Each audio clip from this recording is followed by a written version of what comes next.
நிதி ஆயோக் கூட்டத்தை முதலமைச்சர் மு.க.ஸ்டாலின் புறக்கணித்திருப்பது நகைப்புக்குரியது என பாஜக மாநில தலைவர் அண்ணாமலை விமர்சித்துள்ளார்.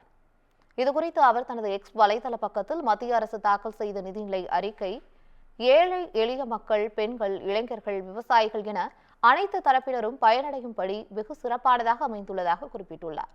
அப்படிப்பட்ட அறிக்கையில் தமிழ்நாடு என்ற பெயர் இடம்பெறவில்லை என்று காரணம் கூறி அனைத்து மாநில முதல்வர்களும் பங்கேற்கும் நிதி ஆயோக் கூட்டத்தை முதலமைச்சர் மு.க.ஸ்டாலின் புறக்கணிக்க உள்ளதாக கூறியிருப்பது நகைப்புக்குரியது என்று தெரிவித்துள்ளார். மேலும் நிதிநிலை அறிக்கை உரையில் பெயர் குறிப்பிடப்பட்டுள்ள மாநிலங்களுக்கான நலத்திட்டங்களை கூறி பிற மாநிலங்களுக்கு எந்த நலத்திட்டங்களும் கிடைக்கப்பெறாது என்ற தோற்றத்தை ஏற்படுத்த முதலமைச்சர் முயற்சிப்பதாக கூறியுள்ள அவர், திமுக மத்திய காங்கிரஸ் கட்சியுடன் கடந்த 2004 முதல் 2014 வரை 10 ஆண்டுகள் கூட்டணியில் இருந்தபோது தாக்கல் செய்யப்பட்ட நிதிநிலை அறிக்கையில் 6 ஆண்டுகள் தமிழகத்தின் பெயர் இடம்பெறவில்லை என்றும் கூறியுள்ளார். அந்த 6 ஆண்டுகளும் காங்கிரஸ் திமுக கூட்டணியிலான மத்திய அரசு தமிழகத்திற்கு எந்த திட்டங்களும் வழங்கவில்லை என்று கூறுவாரா என்று வினா எழுப்பியுள்ளார்.